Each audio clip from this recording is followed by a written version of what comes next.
There was a sound every backyard made on a summer evening before 1970, and if you were born after a certain year, you have quite simply never heard it. Not once. It was not a single note. It was a layer of small sounds stacked on top of each other, the kind of thing you only notice now because it is gone. And underneath all of it there was one particular sound, a soft rhythmic whir that carried across the fences of an entire neighborhood at the same hour every evening, and that a whole generation will never hear in their lifetime. By the end of this, you will know exactly what that sound was, why it disappeared almost overnight, and what its disappearance quietly took from us that nobody thought to grieve. Here is the promise. This is not a video about being nostalgic for old machines. It is about what a backyard sounded like when people actually lived in it, and about the specific evening hour, somewhere around 1965, when a street full of families were all outside at once, and the air itself was full of the evidence of it.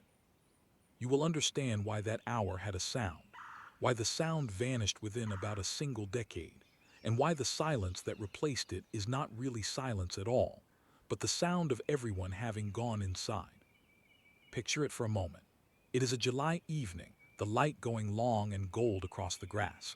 The heat of the day is finally breaking, and from every direction there is this gentle overlapping hum of a neighborhood being outdoors together. Somewhere a screen door opens with a spring and closes with a soft wooden clap. Somewhere else there is the clink of a hand tool against a stone. Children are calling to each other across 3 yards.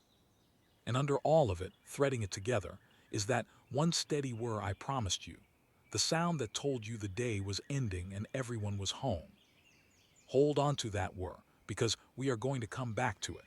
I am not going to name it yet, though some of you already know exactly what it is.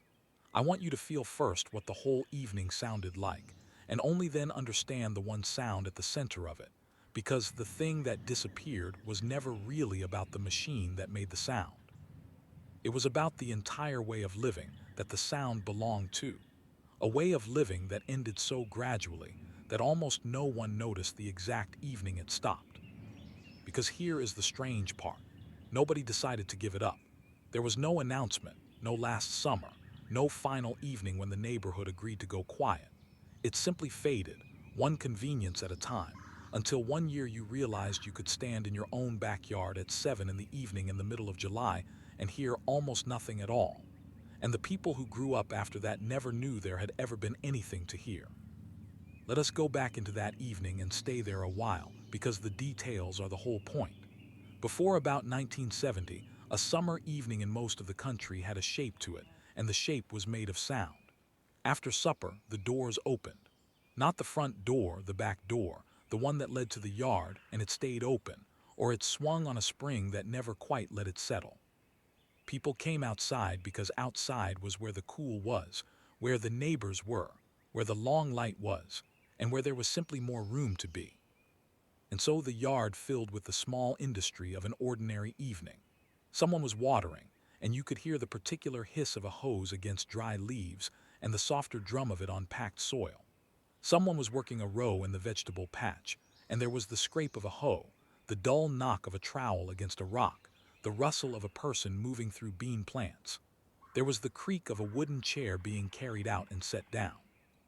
There was the sound of a pitcher of something cold being poured on a porch 2 houses away, which you should not have been able to hear and somehow could, because the whole street was quiet enough underneath to let a small sound travel.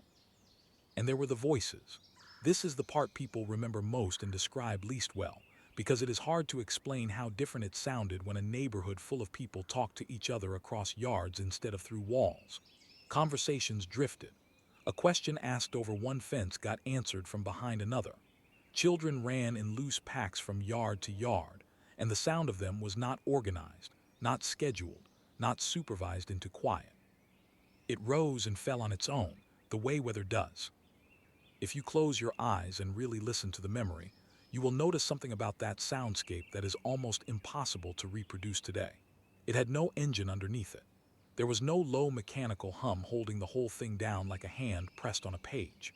The loudest steady thing in that entire evening was made by people, and by the small tools people used with their own hands.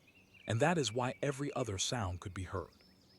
The evening had a floor of near silence, and everything human rose clearly out of it. Listen closer, and the smaller sounds come back one by one. The particular squeak of a hand pump or an outdoor spigot being turned. The metallic sigh of a clothesline pulley as someone took down the wash before the dew came. The screen of a radio playing low on a windowsill, turned just loud enough for the porch and no louder, so that a ball game or a slow song drifted out into the yard and mingled with everything else instead of drowning it. The clink of ice in a glass, the scrape of a match. The particular creak a wooden step makes under a familiar weight, so familiar that you knew who was coming out before you looked up.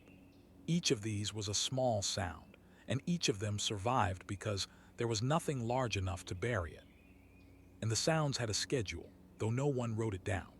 There was an order to the evening, a slow procession from the clatter of supper dishes through the open kitchen window, to the quieter work in the garden as the lights softened, to the long settled hour after full dark when the voices dropped and the children were finally called in, and the last screen door clapped shut for the night. You could tell the time by the sound of the neighborhood the way a farmer tells it by the light. The evening did not just have a sound. It had a shape, and the shape repeated, night after night, all summer long, so that the sound became a kind of clock that everyone lived inside without ever noticing they were keeping time by it. That floor is what we lost first, before we lost anything else. And once you understand that a quiet floor was the thing that made all the other sounds audible, you start to understand why the disappearance of one machine and the arrival of a few others could erase an entire century of how evening sounded. Because it did not take much. It only took enough steady noise to raise the floor, and once the floor came up, everything gentle that used to rise above it simply drowned. Here is the question worth sitting with. Why were people outside at all? Because the sound of that evening was not really made by tools and voices. It was made by the fact that everyone was out there to make it, and that fact rested on a way of living that has almost entirely dissolved. Start with the simplest reason. Inside the house in July was often unbearable. Before central air conditioning became ordinary, and for most families that was well into the 1960s and beyond, the indoors held the heat of the whole day like a closed oven. The coolest, most comfortable place to be on a summer evening was outside, in the moving air, in the shade of a tree that someone had planted decades before precisely, so that it would be standing there on an evening like this one. So people went out, not as a special activity, not as exercise, not as anything they would have named. They went out because it was where a person could breathe.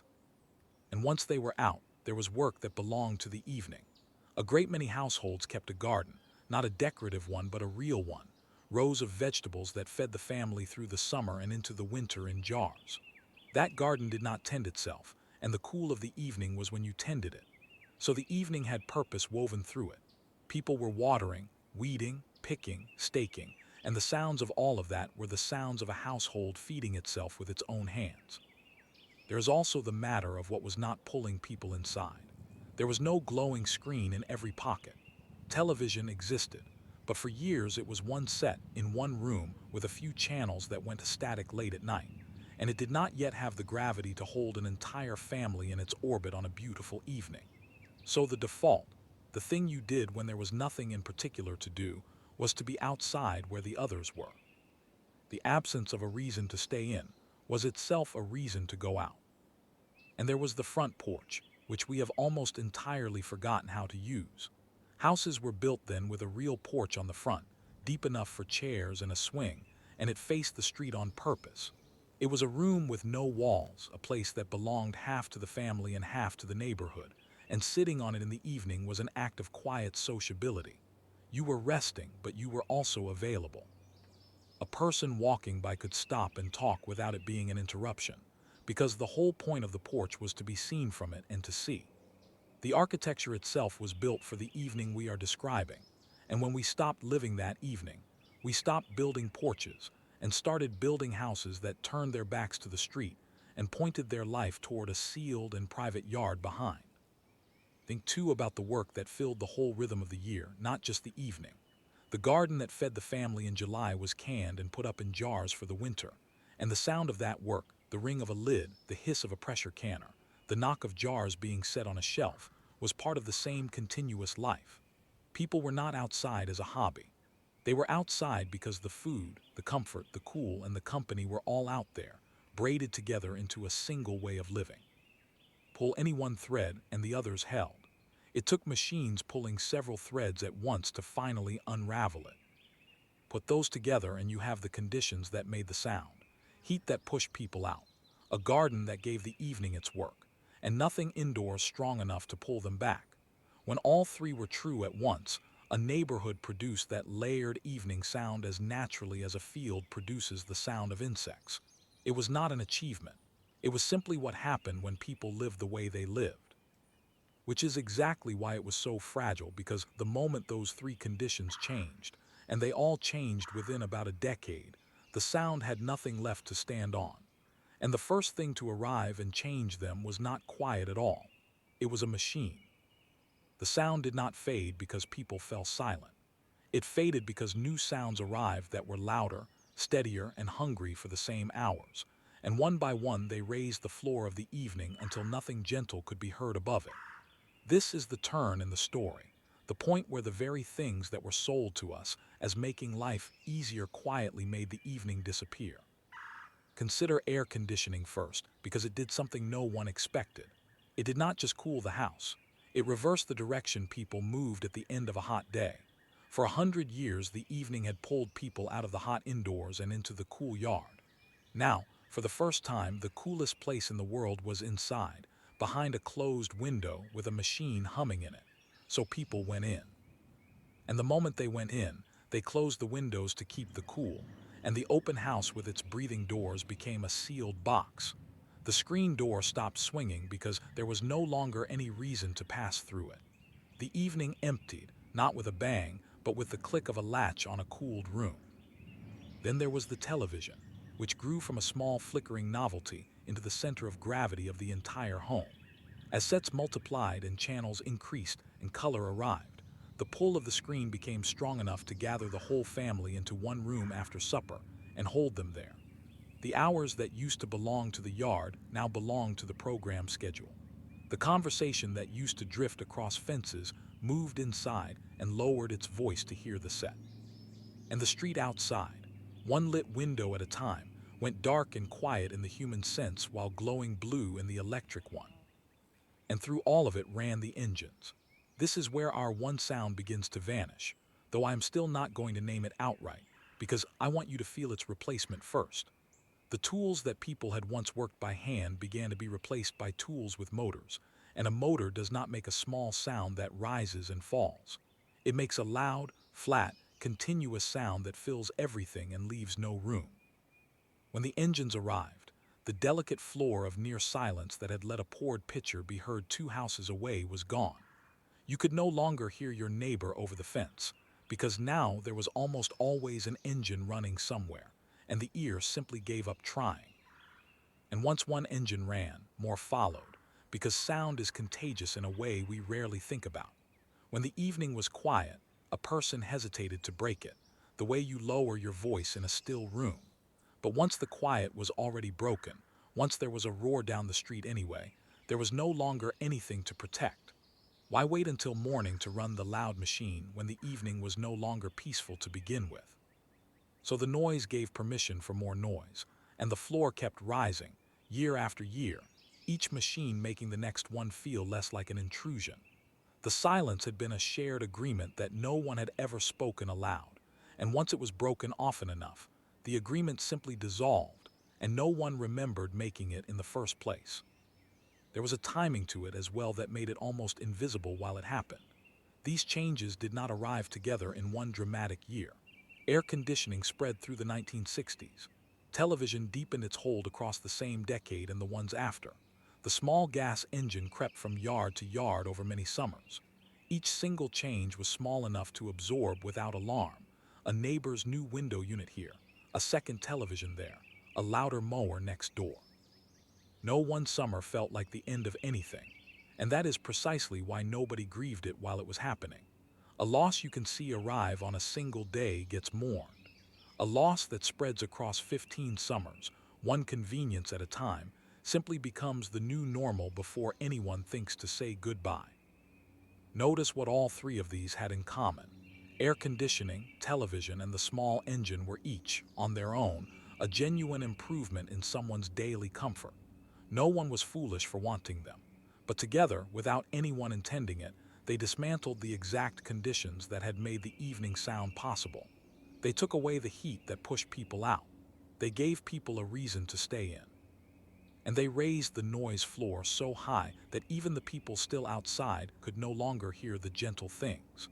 Three gifts, and among them they quietly buried a sound that had been part of human evenings for longer than anyone could remember. Before I tell you about the one sound at the center of everything, I want to tell you about a smaller one, because it is the sound most people remember the instant it is described to them, and it explains what all of these losses have in common. It is the sound of a screen door. Specifically, the sound of the long coiled spring that pulled it shut, and the soft wooden clap of the frame settling against the jamb. Think about what that sound actually was.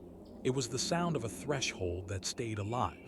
A screen door existed for one reason, to let the air move through the house while keeping the insects out, which meant it was designed to be opened and closed constantly, casually, all day and all evening, by everyone. Children went through it 100 times. It was never locked, rarely even fully closed, and its spring gave it that particular voice, a stretch and a release and a clap that became the punctuation of a whole household's day. You could hear, from your chair in the yard, exactly how many times your family passed between the inside and the outside, because every passage announced itself.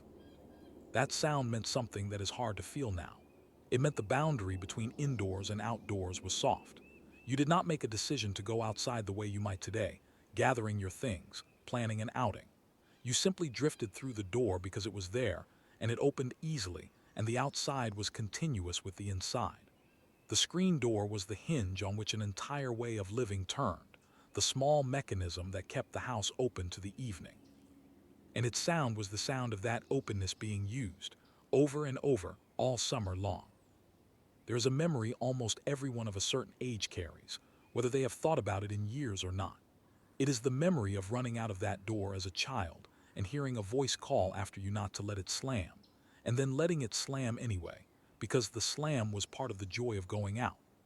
That clap was the sound of a child choosing the outdoors over the indoors a dozen times a day, without hesitation, because the outdoors was where everything was happening. Ask yourself when you last heard a child do that. Not run to a car, not hurry from a house to a scheduled activity, but simply burst out a door into a yard because the summer evening was calling and there was nowhere in particular to be. That small vanished sound holds an entire vanished childhood inside it. And the door worked both ways, which is the part we forget. It was not only the sound of children going out. It was the sound of them being called back in as the dark came down, of a screen door held open by a mother's hip while she carried something through, of a father coming home and passing from the warm evening into the lit kitchen. It marked every crossing between the two worlds, and because the worlds were continuous, the crossings were constant, and the sound was everywhere. When the door went silent, it was not one sound that stopped. It was 1,000 small crossings a day that simply stopped happening, because there was no longer any reason to move between an inside and an outside that had become sealed off from each other. Now think about what replaced it. The solid door, kept shut, sealed against the conditioned air. The screen door, when it survived at all, became decorative or was taken off entirely, because a house that stays closed has no need for a door whose only purpose is to stay open. And with it went that stretch and release and clap, the sound of a family passing freely between two worlds that were no longer continuous, because now the indoors was a sealed and separate place you entered and left deliberately, if at all. Here is why the screen door matters to our story.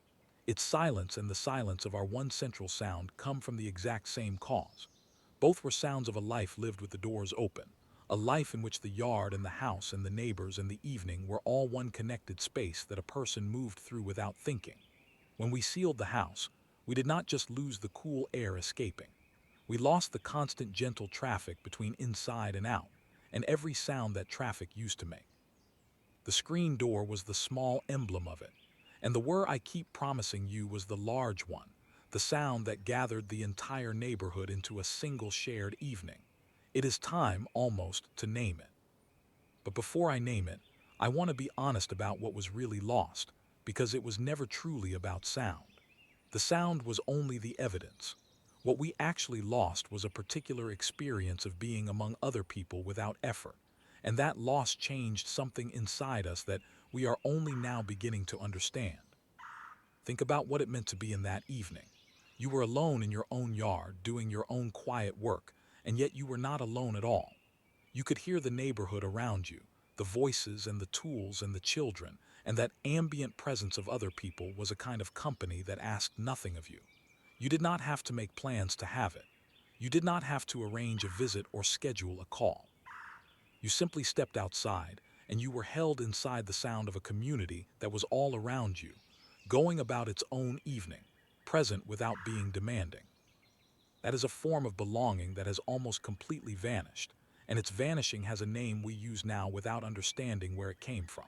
We talk endlessly about loneliness, about isolation, about people feeling unseen and disconnected even in crowded places. And we search for the cause in our phones, in our screens, in the busyness of modern life. All of that is real, but underneath it is something simpler and older. We stopped being able to hear each other in the evening. We sealed ourselves into cooled and glowing rooms, and we lost the effortless ambient company that used to come free with the summer air. Consider how much effort connection requires of us now and how little it required then. To feel near another person today, you generally have to do something. You make a call, you send a message, you schedule a visit, you drive somewhere, you organize. Connection has become a task, one more thing on a list, and like everything on a list, it competes for time and energy we often do not have.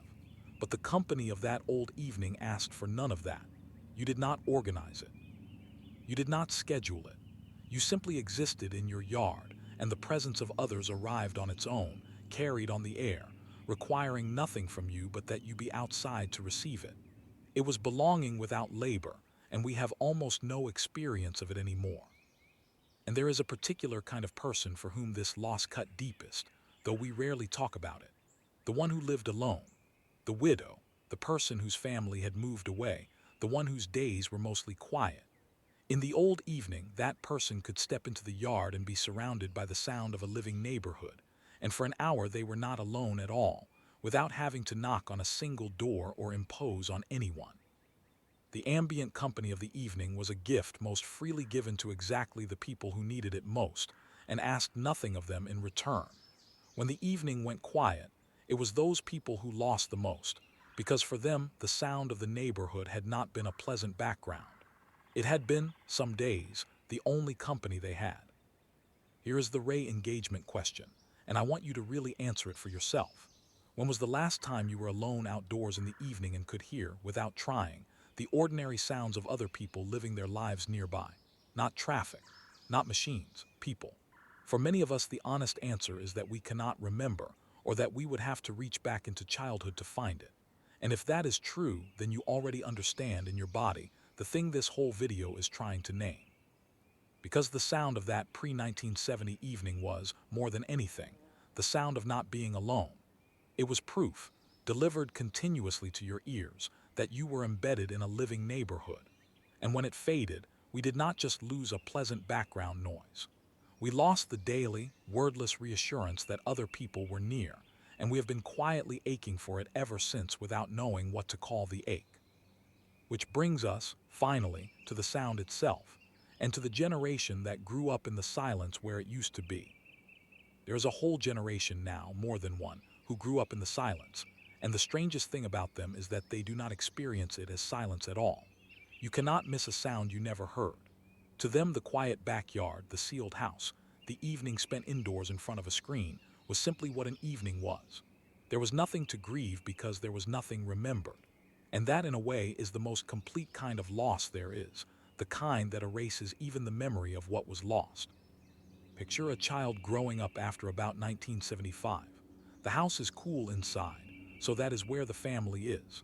The television, and later the computer and the many screens after it, is the natural center of the evening. The yard, if there is one, is quiet. because the neighbors are all inside their own cool houses in front of their own screens. When this child goes outside, they step into a stillness broken only by the occasional distant engine. There are no drifting voices, no packs of children moving from yard to yard, no layered hum of a neighborhood being outdoors together.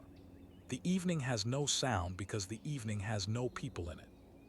And so this child learns, without anyone teaching it, that the outdoors is empty and the indoors is where life happens. They learn that company is something you arrange, a plan you make, a screen you open, rather than something that surrounds you freely when you step into the summer air. They learn to be entertained rather than to be present. None of this is their fault. They were simply born into the world the three machines had made, a world where the evening had already gone quiet before they arrived to hear it. There is a quiet irony in it too. This is the most connected generation in human history, by every measure we can count. They can reach 1,000 people in a moment, see the faces of friends across oceans, gather in vast numbers inside glowing screens, and yet the loneliness among them is not less than it was. In many ways it is worse, because all that connection travels through a device, and a device, however marvelous, cannot give you the thing the old evening gave for free: the simple animal comfort of other warm bodies nearby in the same air, doing ordinary things, present without demand. You can have 500 friends on a screen and not one sound of a neighbor within earshot, and the body knows the difference even when the mind insists it should not. And notice what the quiet did to the children themselves, to how they played.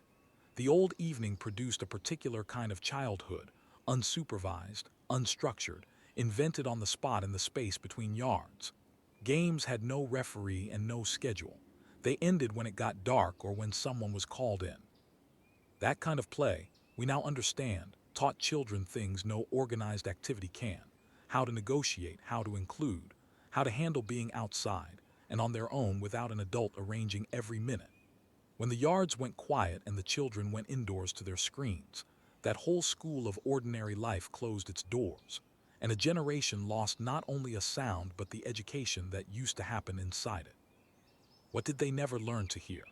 They never learned the particular piece of doing quiet work outdoors while a whole neighborhood does the same around them.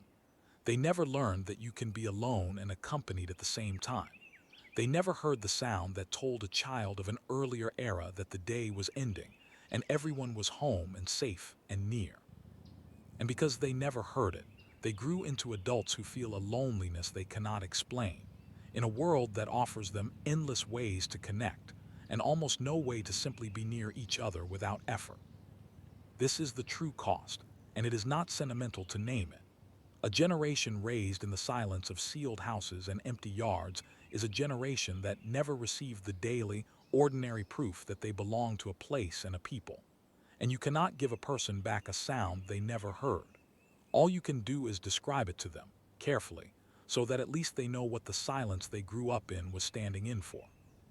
Which is what we are doing right now, and which is why it finally matters to name the sound at the center of it all. So let us name it. The sound at the center of that evening, the steady whir that threaded through the whole neighborhood at the same hour every summer night, was the sound of a push mower. A real mower, the kind with no engine at all, the kind you walked behind and pushed with your own two arms while its blades turned in a soft mechanical spiral and cut the grass with a sound like a long, patient breath. That whir, multiplied across a dozen yards on a dozen evenings, was the heartbeat of the pre-1970 summer, and almost no one under a certain age has ever heard it. Think about why that particular sound could exist.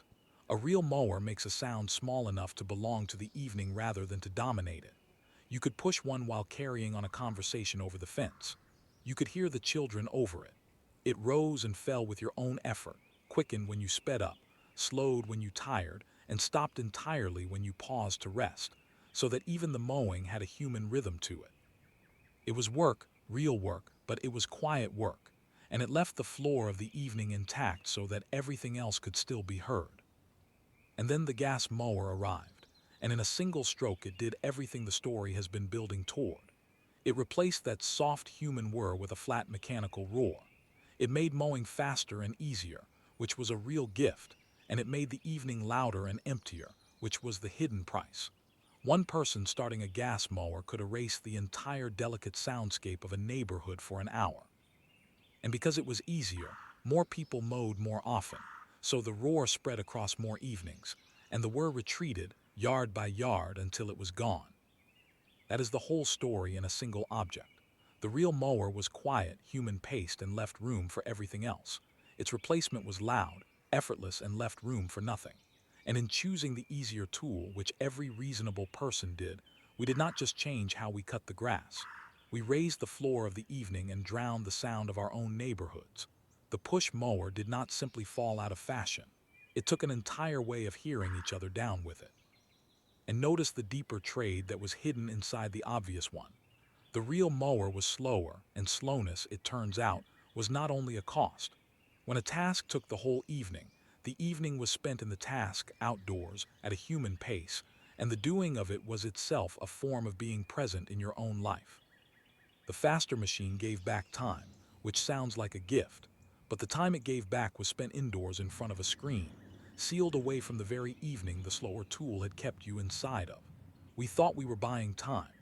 We were actually trading a slow hour spent outside among our neighbors for a fast one spent alone inside. And no one added up that trade because it never appeared on any receipt. This is the pattern behind every part of this story, and it is worth saying plainly because it reaches far beyond mowers. Nearly every convenience of the last 60 years has made a single task easier while quietly removing a reason to be present, to be outdoors, to be near other people, to do something slowly with your hands. Each one, taken alone, was a fair bargain, but convenience has a hidden appetite. It does not only save you effort. It removes the small frictions that used to place you in the world and among other people. And when enough of those frictions are gone, you find yourself efficient and comfortable and strangely alone, in a house that hums, in an evening that has no sound. Here is what the quiet really costs, stated plainly. Every convenience that emptied the evening was real, and no one should feel foolish for having wanted cool air, and easy entertainment, and a faster way to mow. But the sum of all those reasonable choices was the loss of something none of us would have traded away on purpose, the daily experience of being quietly, effortlessly among our neighbors in the long light of a summer evening. We did not decide to give that up. We gave it up one convenience at a time, and the bill came due slowly, in a loneliness we still struggle to name. Now here is the part that matters most, because a story about something lost is only worth telling if it leaves you with something you can actually hold. And the truth is that the evening is not entirely gone. The conditions that made it are mostly gone, but the sound can still be found in pieces by anyone willing to go looking for it. And going looking for it turns out to change something in a person, quietly, the way slow things do. Start with the simplest possible act. You can buy a real mower. They still make them, and they are quieter and simpler than they have ever been, and pushing one on a summer evening will give you back, immediately and exactly, the sound at the center of this entire story. It is slower than the machine you are used to. That is the point. It asks you to walk your own yard at the pace of your own body, to hear the blades turn, to notice the children or the birds or the neighbor you would otherwise have drowned out. One person doing this does not rebuild a neighborhood, but it rebuilds the floor of one evening in one yard, and you would be surprised how far a quiet sound still travels when you let it. Then there is the deeper practice, which is simply to go outside in the evening and stay there. Open the door and leave it open. Sit in the yard as the light goes long. Do a little quiet work, water something, pull a few weeds, tend a row of something you are growing to eat. You are not trying to recreate 1965. You are trying to recover the posture of it, the habit of ending the day outdoors at a human pace, with your hands doing something gentle and your ears open to whatever is around you. Do it enough evenings in a row, and something in you begins to settle that you did not know was unsettled. And this is where the garden earns its place at the center of it all, because the garden gives the evening back its reason. It is one thing to resolve to sit outside, and another to have something out there that genuinely needs you. A row of tomatoes does not care about your schedule. It needs water when the day cools. It needs a few minutes of attention. It draws you out the door on the evening when you would otherwise have stayed in. The garden is the modern version of the old work that once filled the evening naturally, and it does the same thing that work always did. It gives your hands a task. It sets you at a slow pace. It puts you outdoors at exactly the golden hour, and it asks you to be present without your ever having to decide to be. People think a garden is about the vegetables. It is really about the evenings the vegetables require of you. There is one more thing worth saying gently to anyone who lives where the neighbors truly will not come out, where the houses stay sealed and the yards stay empty no matter what you do. Even then, this is not wasted, because the deepest thing the old evening offered was not only the company of others. It was a way of being present in your own single life, unhurried outdoors, attentive at the close of the day, and that you can have entirely on your own, in any yard, on any porch, on any small square of grass or pavement where you can sit as the light goes and let the day end slowly. The neighbors are a gift if they come, but the peace of the evening itself belongs to anyone willing to step into it, and no empty street can take that part away from you. And here is the quiet miracle of it. When one household starts spending its evenings in the yard again, the neighbors notice. Not all at once, and not dramatically, but a person outdoors is an invitation in a way a person indoors can never be. A wave over a fence becomes a few words. A few words become the ordinary drifting conversation that used to be the sound of the whole street. You cannot order a neighborhood to come back outside, but you can be the first one out there, evening after evening, and you can be surprised by who eventually joins you, because the hunger for that old ambient company never actually died. It only lost the conditions that used to feed it, and any one of us can begin, in our own yard, to feed it again. So no, you cannot bring back the world of the push mower by wishing for it, and you cannot uninvent the machines that emptied the evening. But you can choose, on any given summer night, to step through the door and leave it open, and to do your quiet work in the long light, and to let your ears fill with whatever is out there. And in doing that, you will hear at least a little of the sound this whole video has been about, because that sound was never really made by the mower. It was made by people who were present, outdoors, at the end of the day together. And that is still available to anyone who is willing to go outside and begin. So come back with me, one last time, to that July evening near 1965, the light going long and gold across the grass, the heat of the day finally breaking. Hear it now the way you could not at the beginning, because now you know what you're listening to. The screen door with its spring and its soft wooden clap, the small traffic of a family passing freely between the inside and the outside, the hose and the hoe and the drifting voices, the children moving in loose packs from yard to yard. And under all of it, threading it together, that steady, patient whir of a real mower being pushed across a lawn by someone who had all evening to do it. That was the sound. Not one note, but a whole living layer of them, resting on a floor of near silence that let every gentle thing be heard. And it disappeared not because anyone stopped loving it, but because we accepted, one reasonable convenience at a time, the cool sealed rooms and the glowing screens and the effortless roaring machines, until the evening had no heat to push us out, no work to give us purpose, and no quiet left to hear each other in. A whole way of being near one another faded, and the generation that came after never even knew there had been a sound to miss. But you know now, and knowing is not nothing. Knowing is the beginning of choosing, and the beautiful, stubborn fact of it is that the door is still there, and it still opens, and the evening is still long in July. The neighborhood may be quiet, but quiet is not the same as empty, and any yard can become the first one lit again by a person who simply decides to go outside and stay. So this summer, on some ordinary evening when the light goes gold, step through your door and leave it open behind you. Do something slow with your hands. Let your ears fill with whatever is out there. And listen, really listen, for the faint return of a sound that a whole generation was told it had lost forever. Because the sound every backyard made before 1970 was never really the mower, or the screen door, or the drifting voices. It was the sound of people who had not yet gone inside. And the moment you step out into your own evening, you become, quietly, the